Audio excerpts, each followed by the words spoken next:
Hello everybody, welcome to another Flaming Dice Reviews video. My name is Matt. Today we're going to be taking a look at Evolution by North Star Games. Evolution is a game where players control one or more animals and guide them through the evolutionary process.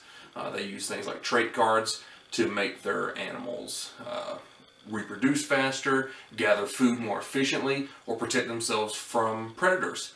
Or, if they control a predator, to make their creature a better hunter, and then target the other player's herbivores.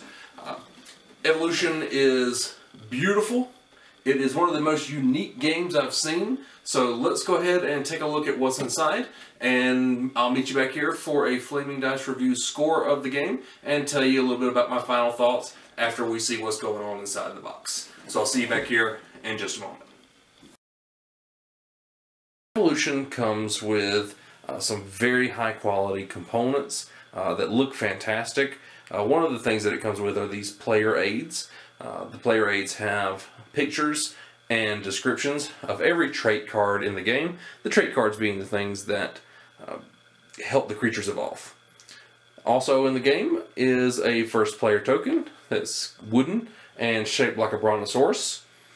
There are food tokens, which are double-sided. One side has plant food on it, and the other has a meat food on it. But more importantly than what's printed on there is where the food came from.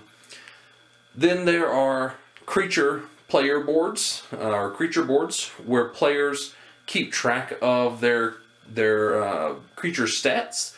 So one side is body size, the other is population. If a creature evolves and becomes larger, you can move the body size up. If the creature becomes more populous, then you can move the population tracker up. Then of course there are the trait cards. Now a creature could choose to be purely defensive and be a hard-shelled, climbing, horned creature and focus more on the defending itself from carnivores. Or it could be a foraging, scavenging herbivore that's really good at gathering food. Of course, another type of creature is the carnivore. And if you are the carnivore, or if your creature is a carnivore, then it cannot eat plant food. It has to hunt other creatures.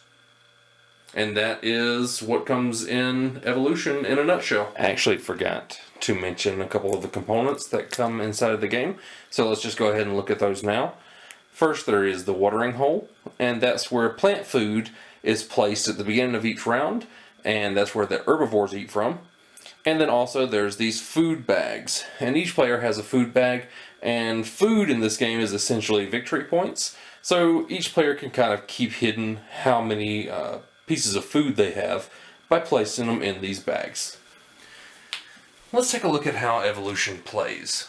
At the beginning of the game and at the beginning of each turn, the players get 3 cards. 3 cards plus the number of species that they have on the board, as denoted by these species boards. So in that case, in the case of the first turn, and in this particular case, whether it be the first turn or not, I will get 3 cards plus the number of species that I have on the board, which is 1, so I get 4 cards. So let's look at them. I got a climbing, foraging, climbing, and horns. Now at the beginning of each turn, a player has to choose one of these cards to place into the watering hole. And that determines how many food tokens are put out there for the herbivores. So as you can see, these are the same card, but they have a different number printed in the bottom right. One of them has a 2, one of them has a 4. And you can use that to your advantage, because each card that's put in there, and again, each player puts in 1 card, determines the number of food tokens that are available. So if everybody's controlling 2 or 3 species, there's a bunch of herbivores on there, people are going to have to kick in a lot of food in order to feed them all. Or if you only have a small number of species at the time, because they were perhaps eaten by carnivores, you might want to starve out the players who have more successful species. So you might want to put in a lower number. And in some cases there are even numbers that have negative food. So this would take away from the food supply. Now, in my case, this is a beginning and I want to be nice, so I'm going to put in the 4, because I want to make sure that my species is fed as well. So other players put in their cards as well, and we'll just say that was theirs.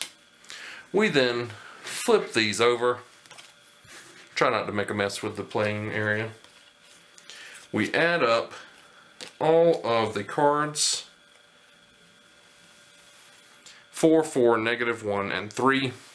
And let's just say it was this many. And we put that many food into the watering hole. So that's how the setup starts. Continuing with the same setup, and I still have the same 3 cards in my hand: foraging, horns, and climbing. I can do a number of things with these cards. I can either assign them to this creature, thus making my herbivore, and it's only an herbivore, I should mention, because it does not have a carnivore trait card on it. But I can make my herbivore climbing, I can make it have horns, and I can make it foraging. Now foraging lets it grab extra food from the watering hole every time it feeds.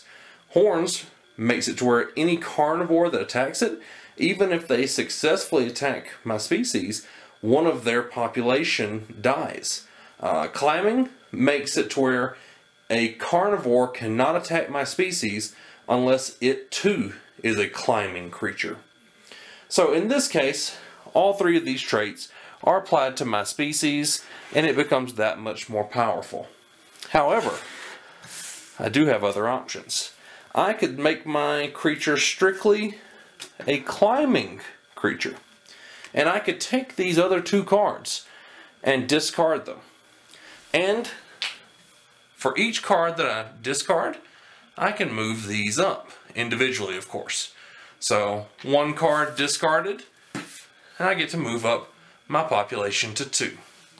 I can discard another card and either move my population up to 3, or I can move my body size up to 2 as well. If I had more cards that I discarded, well, then I could keep making them stronger, or I can keep adding traits to my creature up to 3 per creature. And in this scenario, I have a climbing carnivore pack hunting creature, which would target other players' creatures. Now let's talk a little bit about how the game plays once you have these creatures on the board.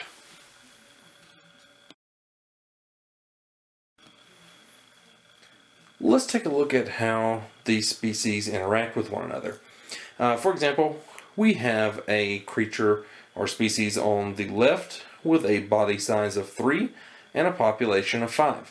Now, I don't know if I've mentioned this before, but the body size is important, especially with carnivores, because a carnivore has to be larger than the herbivore or carnivore that it is attacking. And on the right, we have a herbivore. Again, it's only an herbivore because there's not a carnivore card on it. So we have an herbivore that has a population of 3 and a body size of 2.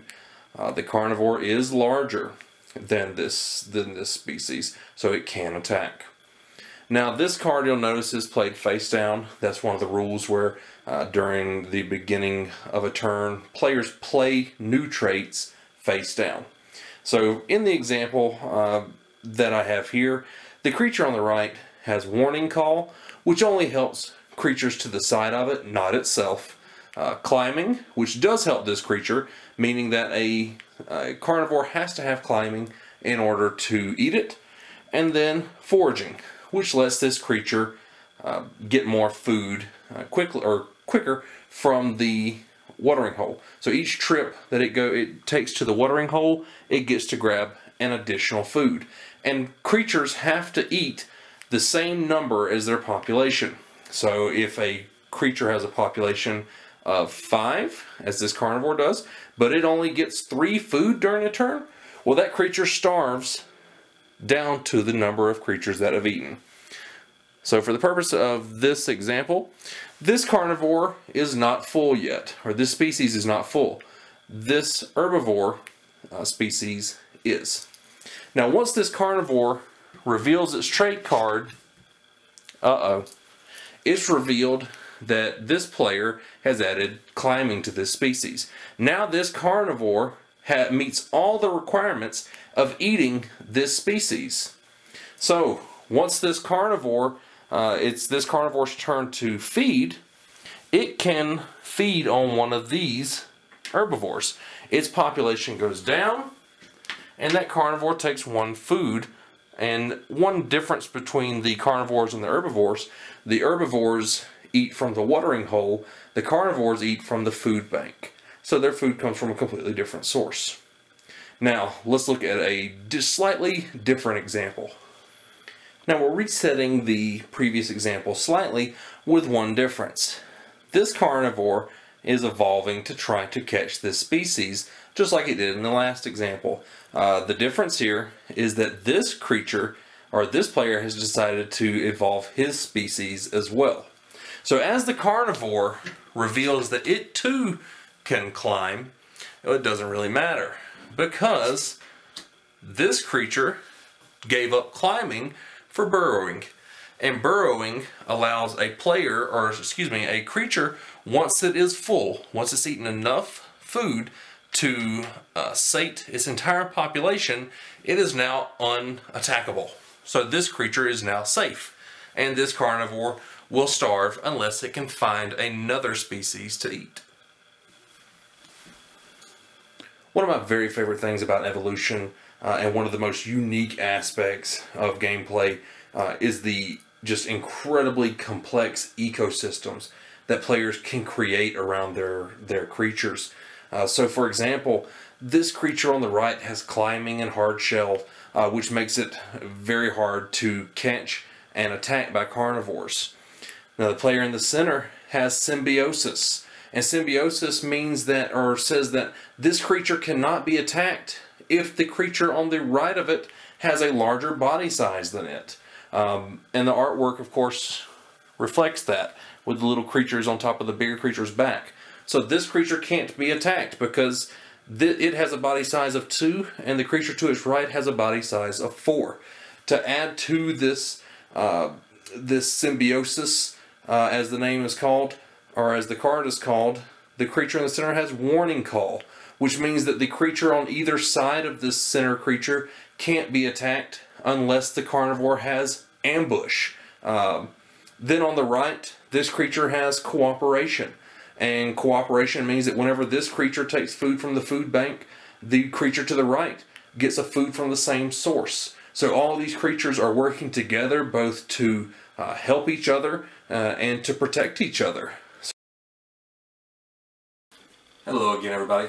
Now that we've seen a little bit about how evolution plays and what comes inside the box, let's talk about my final thoughts. Now, I've already told you that I really like this game. I think that's apparent. What's not to like? It's wonderfully unique. The artwork is beautiful. The components are all top notch. Just a great game. I am mildly obsessed with it now. So are my kids. My whole family, everyone that I've shared it with at my friendly local gaming store has loved it. Just wonderful. I ran it through the Flaming Dice Reviews scoring system, which scores a game based on 8 categories, including portability, replayability, fun, artwork, 8 different categories, and then they're averaged all together to give it a Flaming Dice Reviews score. Evolution scored a 91 out of 100. Wonderful score for a wonderful game. I think it really, it doesn't get much better than Evolution if you really want a unique gaming experience with really different components. I've never played anything quite like Evolution, and the components aren't quite like anything else I've ever seen. So if you're looking for a really great, fun, fast, easy to learn game that's just beautiful and really clever in its design, pick up Evolution. I don't think you'll be disappointed. And if you like this video, please remember to like it, share it, subscribe to our channel so that you can see all of our other videos that we do, and please visit the website at www.flamingdicereviews.com, and I'll see you again next time. Bye-bye.